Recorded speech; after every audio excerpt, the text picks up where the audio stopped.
life and death. No one gets out alive. This is a concept that's always been with me, you know.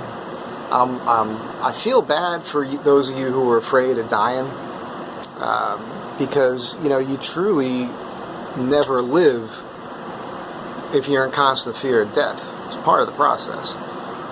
And I'm going to give you a tool that works for me, might work for you. It's a concept. We never really die. We never really die. When you look at your reflection in the mirror, there's a hummingbird in my shop right now. It's right here above my head. Wow, there he goes. I guess I must be on the right track here. That was wild. So, when you look at your reflection in the mirror, that person you're looking at, that's not really who you are.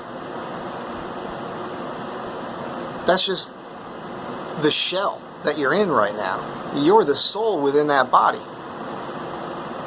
When that body goes, you go off to the next thing. Energy never dies. Now, some of you don't want to accept that, and that's fine. I actually feel bad for you if you don't. Because if you can understand that concept and accept it as your reality, then you're not afraid of anything anymore. It frees you up.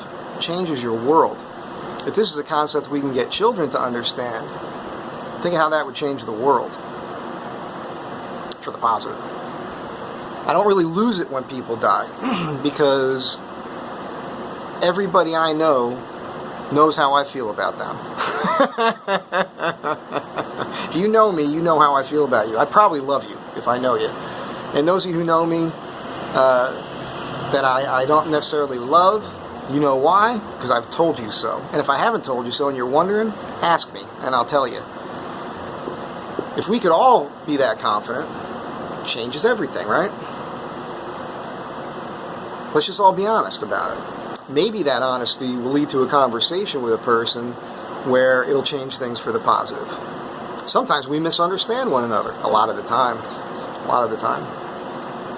I remember when my grandmother died, her son, my uncle, who's kind of an asshole, was just crying like a baby out loud, you know. But the reason for that was because he had no relationship with his mother whatsoever, never had a positive thing to say about her, could never be around her unless he was stoned. So yeah.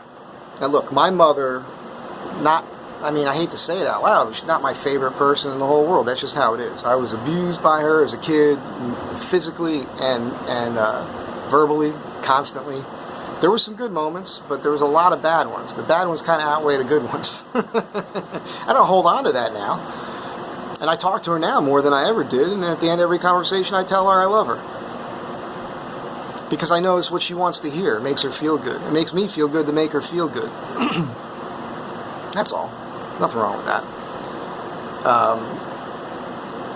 I'm sensitive to other people's feelings, but I'm not an emotional person. I think that emotions get in the way of everything. Kind of gets into that concept of God, you know. I believe in God, but I don't believe that God is some old man in the sky with a white beard, you know. And it's funny to me because, atheists, people who are always bashing religion, and I'm not a fan of religion because religion it's all based on dogma created by man, you know. These interpretations of ancient writings that what we're reading ain't even exactly what was written. It's been sanitized and changed so many times. God is just a word that we use so that when we're having the conversation, we know what we're talking about. You have to think in terms of God as, first of all, you're never going to fully comprehend it as a human being. When you go, you're going to know.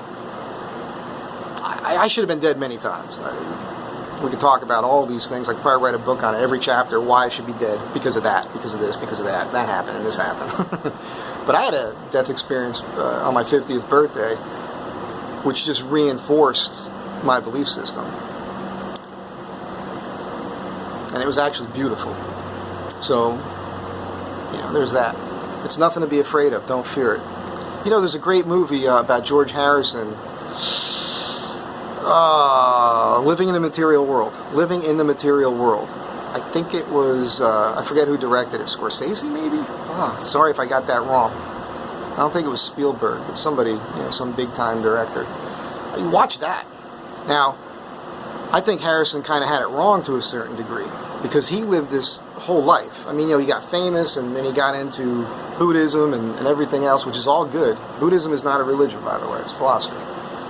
But, he ended up living his life preparing for death.